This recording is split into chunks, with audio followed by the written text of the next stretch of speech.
Hello friends, welcome to my YouTube channel Sweet Moment.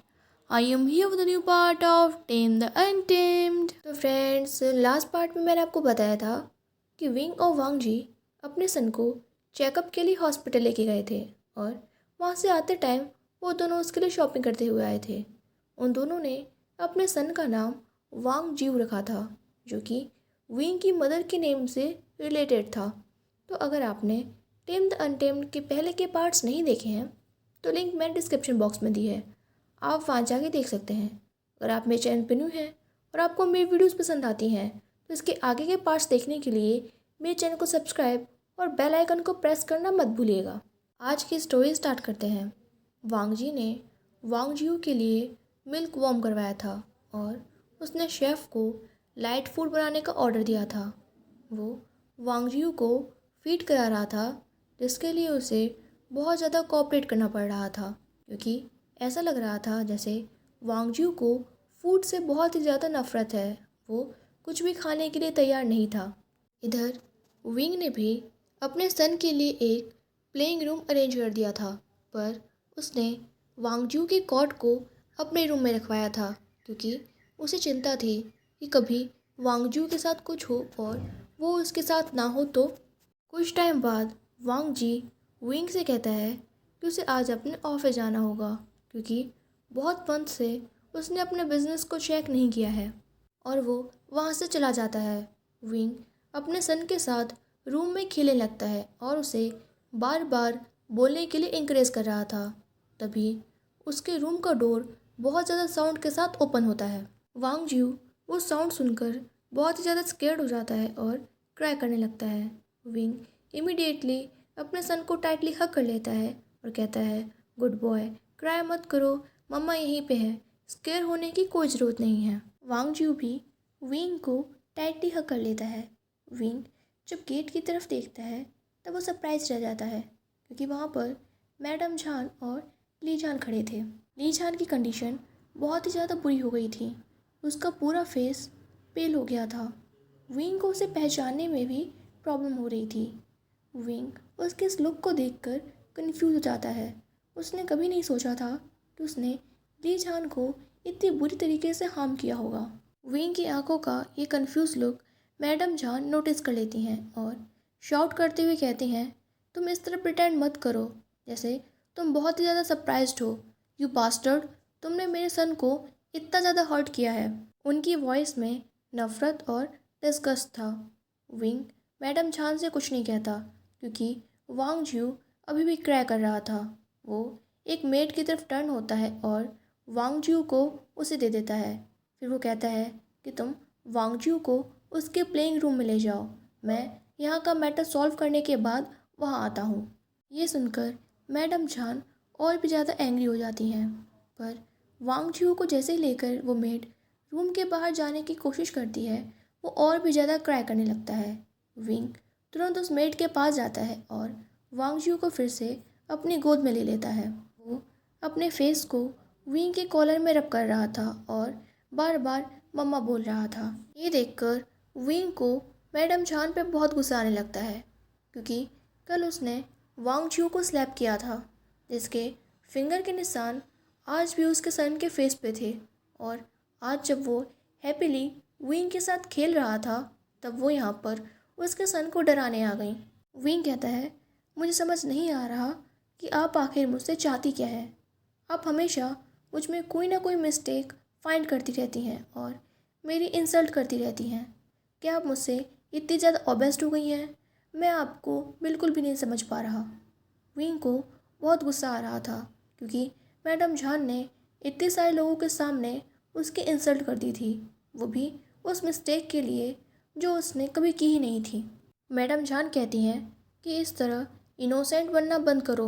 सबसे पहले तुमने ऑलमोस्ट मेरे सन चैन झान को मार दिया था, फिर तुमने मेरी डॉटर को मार दिया और अब ली झान को इतनी बुरी तरीके से हर्ट कर दिया।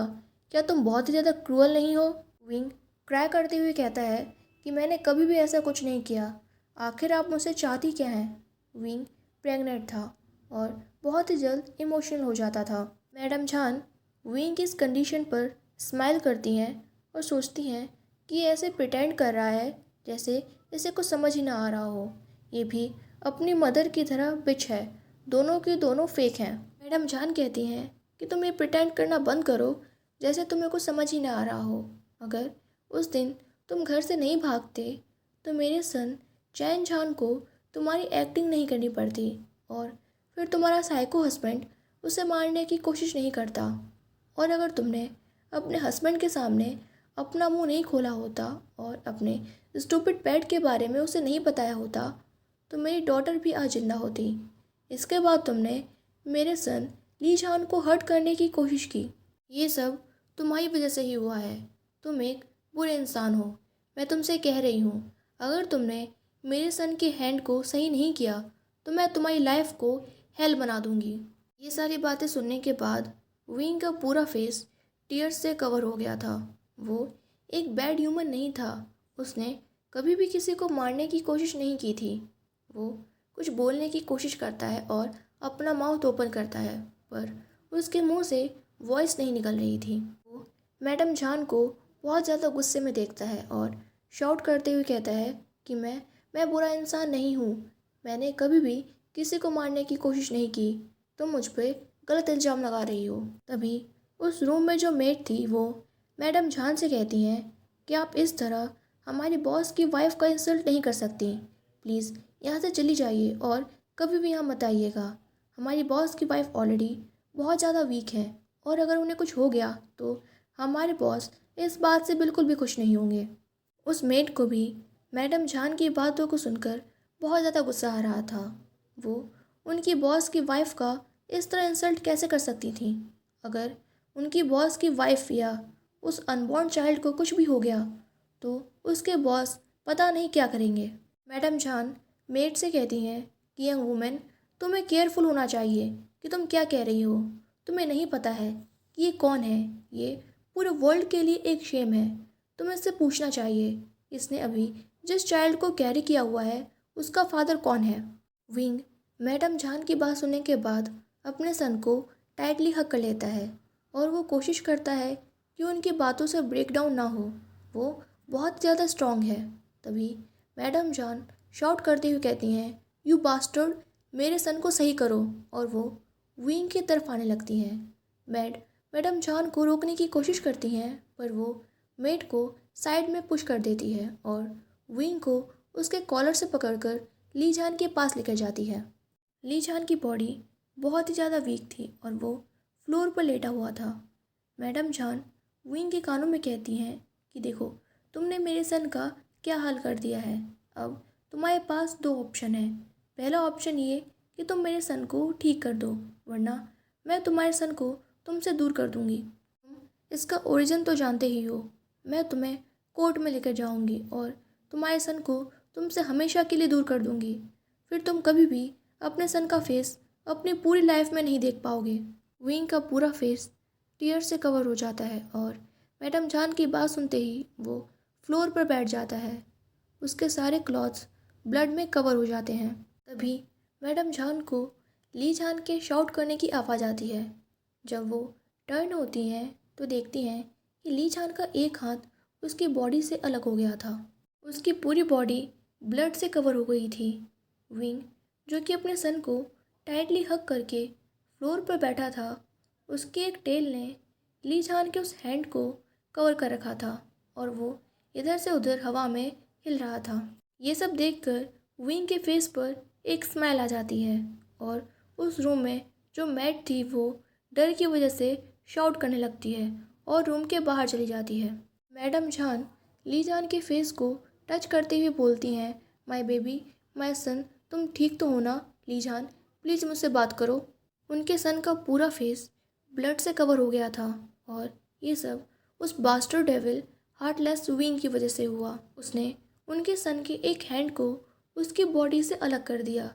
ये देखकर उन्हें बहुत गुस्सा आता है और वो विंग की तरफ टर्न होती हैं और उसकी तरफ पॉइंट आउट करते हुए कुछ बोलने की कोशिश करती हैं, पर उनके मुंह से कोई वॉइस नहीं निकल पाती। विंग मैडम जान की तरफ देखता है और कंफ्यूज होने की एक्टिंग करते हुए उनसे कहता है कि आप ही तो चाहती थी कि मैं आपके सन को ठीक करूं, क्योंकि मैंने उसे हर्ट किया था तो देखो, मैंने उसे ठीक कर दिया, अब वो कभी भी सफ़र नहीं करेगा। आप यही तो चाहती थी ना, तो फिर आप हैप्पी होने की जगह मुझसे एंग्री क्यों हो रही हैं? ये सब सुनने के बाद मैडम जान का माइंड लॉस्ट हो चुका था। वो विंग की तरफ रन करने लगती हैं। विंग स्माइल करता है और अपनी एक टेल से मैडम जान के स्टमक को अटैक कर देता है और वो फ्लाई करते हुए एक ग्लास वॉल से टकरा जाती हैं और उनके माउथ से बहुत सारा ब्लड निकलने लगता है। मैडम जान शाउट करते हुए कहती हैं, यू डेमन, मैं तुम्हें इसके लिए पे करवा के ही रहूँगी। विंग ने वांग जू से सोने के लिए कह दिया था और वो ऑलरेडी उसके शोल्डर पर सर रख के सो चुका था। विंग कहता है कि हाँ, मैं हूँ एक डेमन। तुमने मेड्स और मेरे सन के सामने मेरी इंसल्ट की और मुझे ह्यूमिलिएट किया। तुम्हारी वजह से मैं अपने सन को ऑलरेडी पहले लॉस्ट कर चुका हूँ, पर जब तुमने मुझे धमकी दी कि तुम मेरे सन को मुझसे अलग कर दोगी, ये तुम्हारी लाइफ की सबसे बड़ी मिस्टेक थी। तुम मेरे खिलाफ रिपोर्ट करना चाहती थी ना? ठीक है, जाओ, तुम जो करना चाहती हो तुम वो करो। तुम बातें बनाने में अच्छी हो, पर तुम ये भूल चुकी हो कि अब मैं वो विंग नहीं हूँ जिसे तुम लोग पहले इंसल्ट किया करते थे और ह्यूमिलेट किया करते थे। और अगर तुम लोग विच हो तो मैं उससे 10 टाइम ज़्यादा बुरा हूँ, जो तुम लोगों ने एक्सपेक्ट किया होगा। विंग को किसी के लाफ करने की आवाज़ आती है और जब वो टर्न होता है तो वहाँ पर वांगजी खड़ा था। वांगजी कहता है, वाइफी, तुम मुझे ये बताओ, तुमने ये सारे वर्ड्स कहाँ से सीख लिए? फिर वो उन दो लोगों को जो अभी इंजर्ड हुए थे उन्हें इग्नोर करके विंग की तरफ चला जाता है और उसे हक कर लेता है। विंग मैडम जान की तरफ पॉइंट आउट करते हुए कहता है कि मैंने ये सब कुछ इस विच से सीखा है। वांग जी ये सारी बातें सुनने के बाद कहता है कि तुम्हें इन सारे वर्ड्स का यूज़ नहीं करना चाहिए। अभी हमारा सन तुम्हारे साथ है और तुम प्रेग्नेंट हो। तुम क्या उन लोगों को यही सिखाना चाहते हो? ये सुनकर विंग पाउट कर लेता है और कहता है, पर ये। वांग जी कहता है, अब इस टॉपिक पर और कोई आर्ग्यूमेंट नहीं। मैं नहीं चाहता कि मेरे घर के आसपास कोई भी ऐसे वर्ड्स का यूज़ करे। ये मेरा ऑर्डर है। फिर वो दो सर्वेंट्स को ऑर्डर देते हुए कहता है कि यहाँ का सारा मैस क्लियर करो और इन दोनों को इनके मरने से पहले हॉस्पिटल ले जाओ। हम लोग कोई किलर नहीं हैं। तो फ्रेंड्स, इसके बाद मैं वैम्पायर वांगशिन की भी एक वीडियो अपलोड करने वाली हूँ। तो अगर आप लोग को ये वीडियो अच्छी लगी हो तो please like this video and subscribe my channel. Bye bye, take care.